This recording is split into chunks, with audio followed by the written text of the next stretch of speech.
네, 안녕하세요. 이번 시간에는 에반게리온 맛집 건프라보 채널입니다.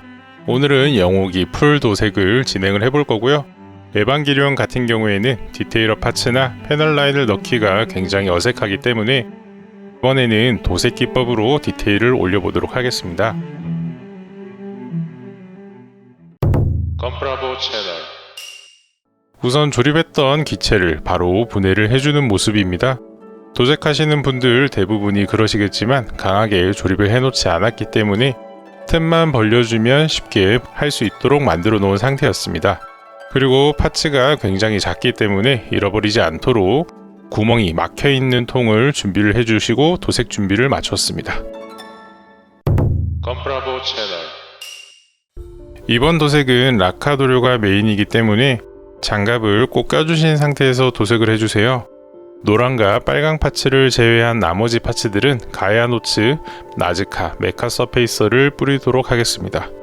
꼼꼼히 뿌리기 위해서 관절들을 다 벌려준 상태에서 진행을 해줬고요. 그냥 전체적으로 꼼꼼하게 한 번만 올려주고 마무리를 해줬습니다. 다음은 사진에서 보신 것처럼 흰색으로 하이라이트를 넣어 보도록 할게요. 이번에 할 도색 기법은 크게 도색 기법이라 해야 될지 모르겠지만 하이라이팅 도색 정도로 이름을 붙여주면 좋을 것 같아요. 보이시는 것처럼 가장 빛을 많이 받는 쪽 위주로 여러 번 뿌려준 후에 나머지 부분을 약하게 뿌려주는 방식으로 진행을 해줬습니다. 모서리 부분 같은 경우에는 각이 젖어 있는 곳 먼저 뿌려주고 그 다음에 윗면과 아랫면에 경계가 있다면 윗면을 조금 더 밝게 만들어주고 도색을 끝냈습니다. 영상에서는 잘 구분하기 힘드시겠지만 이렇게 사진으로 보시면은 조금 더 그 경계가 명확하게 보이실 수가 있습니다. 그 다음은 검정 색깔 도색입니다. 앞에 흰색과 동일한 방식으로 진행을 해줬고요. 다리 같은 경우에는 다른 파츠보다 복잡하기 때문에 한 번에 강하게 칠하시지 마시고 조금씩 진행하시면서 많이 칠해야 될 곳을 강조해 주면서 진행을 해주세요. 이렇게 블랙 도색이 완료가 됐는데 회색 느낌이 너무 없어져서 퓨어 블랙에 뉴트럴 그레이를 추가를 해서 회색 톤을 조금 더 살려주는 방식으로 진행을 해줬습니다. 앞에서는 안쪽에서 바깥으로 퍼졌다면 이번에는 모서리 부분을 조금 더 살려서 바깥에서 안으로 진행을 해줬습니다. 특히 이렇게 허벅지 파츠 같은 경우에는 각이 굉장히 크게 서 있습니다. 이런 제품 같은 경우에는 모서리를 먼저 칠해 주신 다음에 한쪽 면 각도를 잘 맞춰서 도색을 해주시면 경계가 조금 더 잘 살아날 수 있게끔 도색을 해주실 수가 있고요. 그 다음에는 진한 색의 MS 그레이 메탈릭을 뿌려줬습니다. 이 컬러 같은 경우에는 추가 도색 없이 별도의 그라데이션 없이 뿌려주고 도색을 끝을 내줬습니다.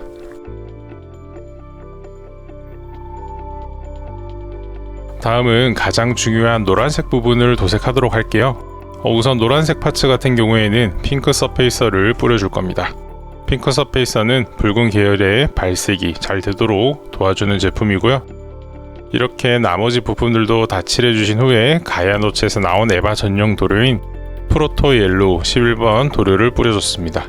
차폐력이 굉장히 좋은 도료이기 때문에 두 번 뿌리실 필요는 없고 한 번만 뿌려서 완료를 해줬습니다. 그 다음 이미지에서 보신 것처럼 추가 하이라이트 도색을 해보도록 할게요. 프로토 옐로우에 화이트 도료를 약간 섞어서 모서리 부분에만 살짝 뿌려서 진행을 해줬습니다. 앞에 검은색처럼 많이 뿌리게 되면 전체적인 톤이 바뀔 수가 있기 때문에 굉장히 조금씩 섬세히 뿌려줬습니다. 사실 이번 도색 같은 경우에는 저렴한 브러쉬로는 조금 힘드실 수도 있습니다. 최대한 압을 약하게 해서 세밀하게 뿌려주는 게 포인트입니다. 그 다음은 진한 자주색을 도색을 해줬습니다. 사용한 도료는 군제 샤레드를 뿌려줬고요. 그 다음에 아크릴 도료를 쓰는 이유는 갈색깔 라카 도료가 없어서 모서리에 그라데이션만 살짝 넣을 용도로 타미야의 아크릴 헐레드 색상을 뿌려줬습니다.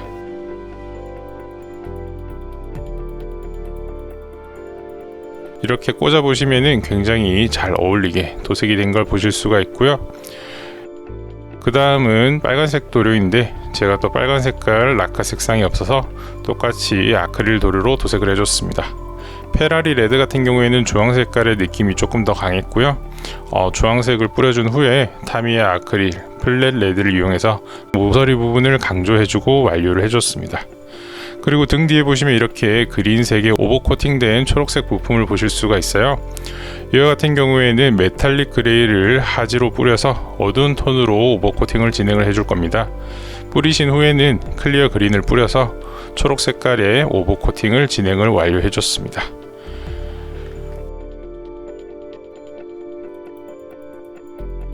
마지막은 동력선입니다. 동력선은 브라이트 실버를 이용해서 완료를 해줬습니다. 이렇게 전체적인 도색이 끝난 모습이고요. 개인적으로는 흰 색깔 도색이 이번에 가장 마음에 들게 나온 것 같습니다. 회색은 약간 아쉬운 도색이 된 것 같고요. 건조가 다 되었으면 이렇게 조립을 완료해 줬습니다. 사실 조립하기 전에는 예쁘게 나올지 조금 걱정스러웠는데 생각보다 이쁘게 나와서 굉장히 마음에 들었습니다. 특히 이번에 에어브러쉬를 좋은 걸로 바꾼 게 정말 큰 도움이 된 것 같고요.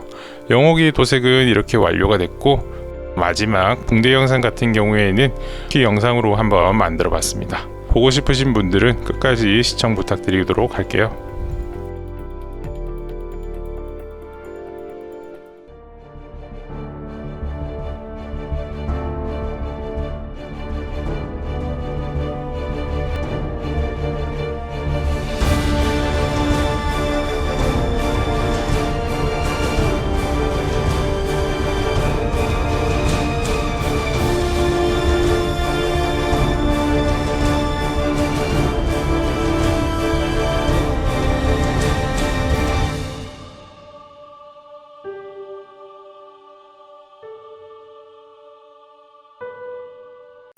컴프라보 채널.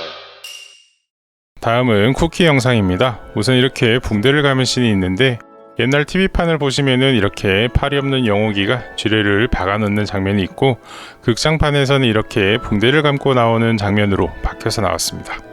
이 장면을 한번 만들어 보고 싶어서 실제로 여러 가지 테스트를 조금 진행을 해봤어요. 우선 실제 붕대를 사서 붙여보기로 했는데 이게 면재질이다 보니 실이 풀려서 사용할 수가 없었습니다.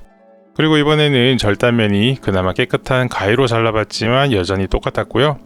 그래서 아예 붕대실이 풀리지 않도록 이렇게 순간 접착제를 많이 발라놓고 굳혀준 상태에서 가위로 한번 잘라봤습니다.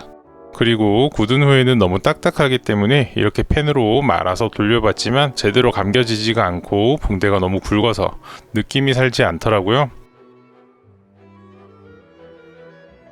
그래서 이번에는 반창고를 이용해보자 싶어서 반창고를 이렇게 적당히 얇은 크기로 잘라줬습니다. 그리고 접착이 너무 세기 때문에 손이나 이렇게 피부에 붙여서 접착기를 약간 덜어내 주신 후에 제품에 붙여주시는 게 좋습니다. 여러 번 시도하다 보니까 어떻게 붕대를 감아야 예쁘게 감길지 알겠더라고요. 이쁘게 감기 위해서는 X자 모양으로 크로스 시켜주는 게 가장 예쁘게 감길 수가 있습니다. 미리 짧게 잘라준 반창고를 대칭해서 두 줄 붙여놓고 긴 반창고로 돌려서 감아서 붙여줬습니다. 그리고 안쪽으로 이렇게 잘 보이지 않도록 마감 처리를 해줬고요. 그리고 팔 부분 같은 경우에는 팔목이 굉장히 두껍게 나왔다는 안 좋은 평이 있어서 빼고 해주려고 했는데 폴리캡이 그대로 노출되기 때문에 어쩔 수 없이 보호대를 낀 상태에서 이렇게 X자를 만들어 줬습니다. 제가 한번 시도를 해보니까 이런 식으로 하는 게 가장 자연스러운 것 같더라고요. 만약에 따라 하신 분들이 있으시면 제가 한 방법을 한번 참고해 주시면 좋을 것 같고요.